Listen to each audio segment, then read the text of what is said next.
नमस्कार. ह्या व्हिडिओत आपण ऊती व त्यांचे प्रकार म्हणजे टिश्यूज अँड देअर टाईप्स या टॉपिकबद्दल मागील वर्षात विचारल्या गेलेल्या प्रश्नांचं विश्लेषण करणार आहोत. आता आपण पहिला प्रश्न बघूया. हा प्रश्न MPSC 2014मध्ये विचारला गेलेला आहे आणि हा प्रश्न आहे, कोणती प्राणीपेशी मेदाचे संश्लेषण, संग्रहण आणि चयापचय करते?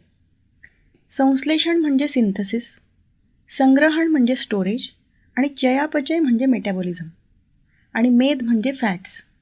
आणि यासाठी हे खाली 4 पर्याय दिलेले आहेत आणि प्रत्येक पर्यायामध्ये एक प्राणी ऊती दिलेली आहे. त्यापैकी योग्य प्राणी ऊती आपल्याला इथे निवडायची आहे. आता आपण आपल्या पुस्तकातल्या मेद ऊती म्हणजे चरबीयुक्त ऊती म्हणजेच ॲडिपोस टिश्यू या हेडिंग अंतर्गतचा हा पॅरा बघणार आहोत. ह्या पॅरामध्ये स्पष्ट म्हटलेले आहे की मेद ऊती ह्या मेदपिंडाने भरलेल्या असतात, म्हणजे या ऊतींमध्ये फॅट स्टोअर केलेलं असतं. त्याबरोबरच त्यांच्यात एक जेलीसारखा आधारकसुद्धा असतो. या ऊती त्वचेखाली आणि अंतर्गत अवयवांच्या आजूबाजूला असतात आणि या पेशी साधारणतः मेदाचं संश्लेषण करतात, संग्रहण करतात आणि चयापचय करतात. आता या इन्फॉर्मेशननुसार आपल्याला या प्रश्नाचं उत्तर देता येणार आहे आणि या प्रश्नाचं योग्य उत्तर आहे पर्याय क्रमांक 2. आता पुढचा प्रश्न आहे, वनस्पती शास्त्रानुसार फायबर वनस्पतीपासून बास्ट फायबर्स मिळतात. प्रत्यक्षात ते वनस्पतीच्या खालीलपैकी कोणत्या भागात असतात? आणि त्यासाठी खालीही पर्याय दिलेले आहेत. पहिला पर्याय आहे रसवाहिन्या, दुसरा पर्याय आहे जलवाहिन्या, तिसरा पर्याय आहे मुळे आणि चौथा पर्याय आहे पाने. आता आपल्या पुस्तकातल्या रसवाहिनी या हेडिंग अंतर्गत आपण हा स्वतंत्र पॅरा दिलेला आहे आणि या पॅरामध्ये आपण स्पष्ट म्हटलेलं आहे की रसवाहिन्यांनाच लेप्टोम असंही म्हणतात आणि यांनाच बास्ट असंही म्हटलं जातं. आणि म्हणून रसवाहिनी तंतू म्हणजेच फ्लोएम फायबर्सला बास्ट फायबर्स असंही म्हटलं जातं. आता बास्ट फायबर्स हे तंतू केवळ रसवाहिन्यांमधले असे तंतू असतात जे मृत स्वरूपात असतात. म्हणजे सुरुवातीला हे तंतू जिवंत असतात, या पेशी जिवंत असतात आणि नंतर त्या मृत पेशींमध्ये रूपांतरित होतात आणि नंतर त्या तंतूंमध्ये रूपांतरित होऊन वनस्पतींना मजबूती प्रदान करतात. आता असे तंतू म्हणजे असे बास्ट फायबर असणारे वनस्पती कुठले आहेत? तर ते आहेत अंबाडी, गांजा आणि ताग. आता यात असणारे जे रसवाहिनी तंतू असतात ते व्यावसायिकरित्या वापरले जातात. म्हणजे या तंतूंचा उपयोग साधारणतः दोर तयार करण्यासाठी किंवा मलमलाचं कापड तयार करण्यासाठी सुद्धा केला जातो. आणि यामुळे बास्ट फायबर्स जे आहेत ते फायबर्स रसवाहिन्यांचा एक घटक असल्यामुळे त्यांना म्हणायचं रसवाहिन्या तंतू म्हणजेच बास्ट फायबर्स. आणि म्हणून या प्रश्नाचं इथे योग्य उत्तर आहे पर्याय क्रमांक 2. तर पुढचा प्रश्न आहे, बियांच्या कडक कवचामध्ये कोणत्या ऊती आढळतात? आणि खाली पर्याय दिलेले आहेत, दृढ ऊती, पृष्ठभागी ऊती, स्थूलकण ऊती की हरित ऊती. आता आपल्या पुस्तकात आपण मूल ऊती, स्थूल ऊती आणि दृढ ऊतींच्या ह्या आकृत्या दिलेल्या आहेत आणि यात तुम्ही दृढ ऊती अंतर्गत ही आकृती बघू शकतात. तर या ऊती ज्या पेशीपासून बनलेल्या असतात त्या पेशींच्या पेशी भित्तिकांमध्ये लिग्निन असतं आणि या लिग्निनमुळे यांच्या पेशी भित्तिका ह्या टणक असतात, जाडसर असतात आणि कठीण असतात. आता या सर्व पेशी मिळून या ऊती तयार होतात. तुम्हाला माहितीच आहे की सर्व पेशी, अनेक पेशी एकत्र आले की ऊती तयार होतात. तर ज्यावेळी आपण दृढ ऊती सूक्ष्मदर्शकांतर्गत बघतो त्यावेळी आपल्याला त्यात असणाऱ्या वेगवेगळ्या या पेशी दिसतात आणि या पेशींच्या पेशी भित्तिका या जाड असतात आणि त्या जाड असण्यामागचं कारण आहे की त्यांच्यात असतं लिग्निन. आणि या लिग्निनमुळे या सर्व पेशींच्या पेशी भित्तिका जाड बनतात आणि त्यामुळे या पेशीपासून तयार झालेल्या ज्या ऊती असतात त्यासुद्धा जाड असतात, टणक असतात, दृढ असतात. म्हणून त्यांना दृढ ऊती म्हटलं जातं. इंग्लिशमध्ये यांनाच आपण स्क्लेरेन्कायमा टिश्यू असं म्हणतो. आणि अशा ऊती साधारणतः वनस्पतींना टणकपणा देतात, त्यांच्यात हार्डनेस आणतात, त्यांच्यात स्टिफनेस आणतात. मग या प्रकारच्या ऊती वनस्पतींच्या कुठल्या भागामध्ये आढळून येतात? तर त्या साधारणतः नारळाच्या भोवती असलेला तंतुमय हस्कमध्ये हा पण एक हार्ड पार्ट असतो. नंतर संवहनी भाग हा साधारणतः झायलेम आणि फ्लोएमचा बनलेला असतो. त्यात त्या असतात, पानांच्या शिरामध्ये असतात आणि बियांच्या कठीण कवचांमध्ये असतात. बियांची कठीण कवचंसुद्धा हार्डच असतात आणि वनस्पतींचे जे भाग हार्ड असतात, जे भाग टणक असतात त्या टणक भागांमध्ये साधारणतः या दृढ ऊती आढळतात.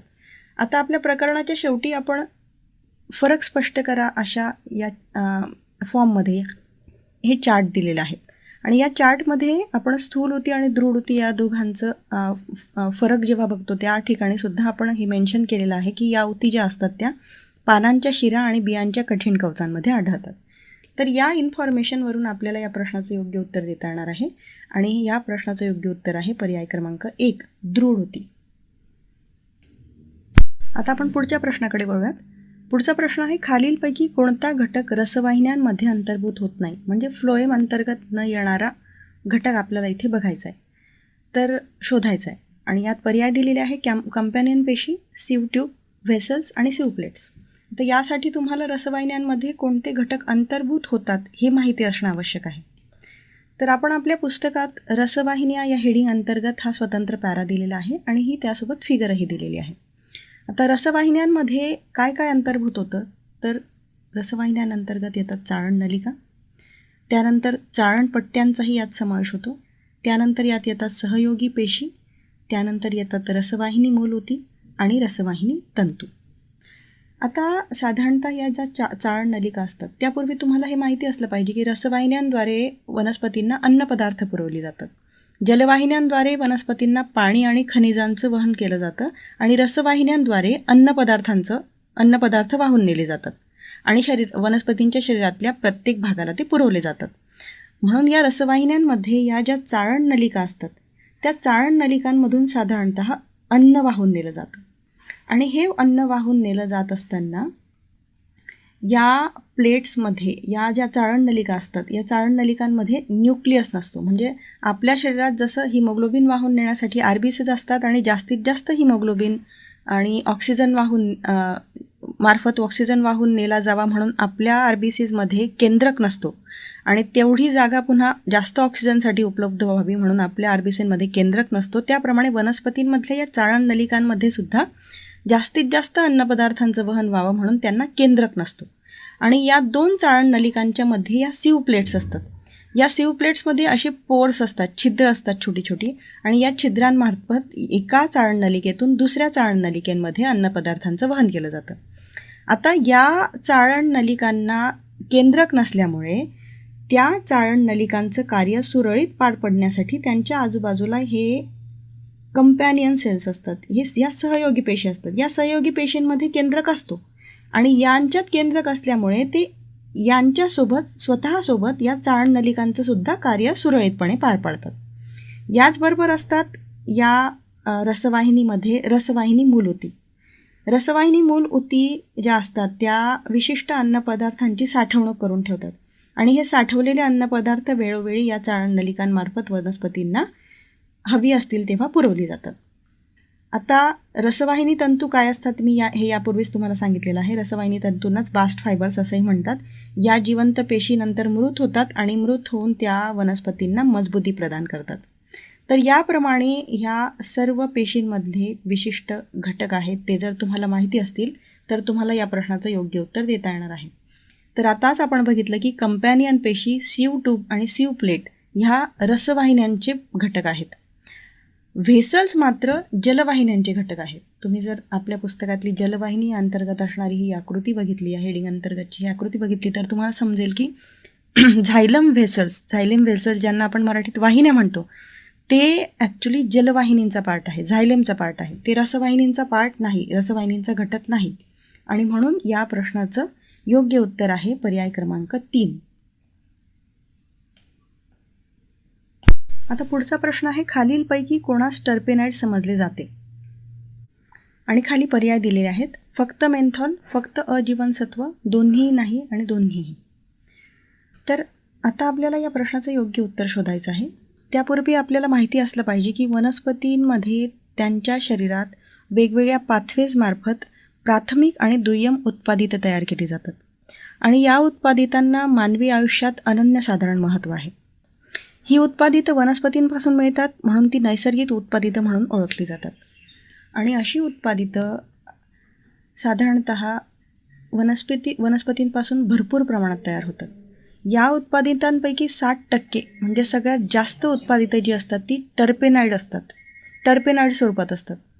यांच्यात जे 5 कार्बन असलेले आयसोप्रीन घटक असतात त्यांना टर्पिन म्हटलं जातं. म्हणजे 5 कार्बन रिंग असणारे जे आयसोप्रीन घटक असतात त्यांना टर्पिन म्हटलं जातं. आणि यांच्यात जेव्हा ऑक्सिजन मिसळला जातो तेव्हा त्यांना टर्पेनॉइड्स म्हटलं जातं. आणि वनस्पतींमध्ये साधारणतः टर्पेनॉइड्स उत्पादित सर्वात जास्त प्रमाणात बघायला मिळतात ॲज कम्पेअर टू प्राणी. तर प्राण्यांमध्ये असे टर्पेनॉइड्स फॉर्ममधली उत्पादितं सापडतात, पण ती वनस्पतींपेक्षा कमी प्रमाणात सापडतात. आणि अशा टर्पेनॉइड्सला वनस्पतीशास्त्रात आणि पारिस्थितिकीमध्ये भरपूर महत्त्व आहे. आता वनस्पतींना विशिष्ट गंध आणि रंग या टर्पेनॉइड्समुळेच प्राप्त होत असतो. निलगिरी, दालचिनी, लवंग, आलं यांचा विशिष्ट गंध या टर्पेनॉइड्समुळे असतो. सूर्यफुलाचा पिवळा रंग किंवा टमाट्याचा लाल रंगसुद्धा या टर्पेनॉइड्समुळेच असतो. आणि आपण पुढे काही महत्त्वाची टर्पेनॉइड्स इथं मेन्शन केलेली आहेत, दिलेली आहेत. त्यातलं आहे पहिलं आहे टर्पेनॉइड सिट्राल, दुसरा आहे मेन्थॉल, तिसरा आहे कॅम्पर, चौथा आहे बीटा कॅरोटीन, व्हिटॅमिन ए आणि यासारखी अनेक टर्पेनॉइड्स वनस्पतींमार्फत तयार केली जातात. तर या इन्फॉर्मेशनवरून तुम्हाला या प्रश्नाचं योग्य उत्तर देता येणार आहे.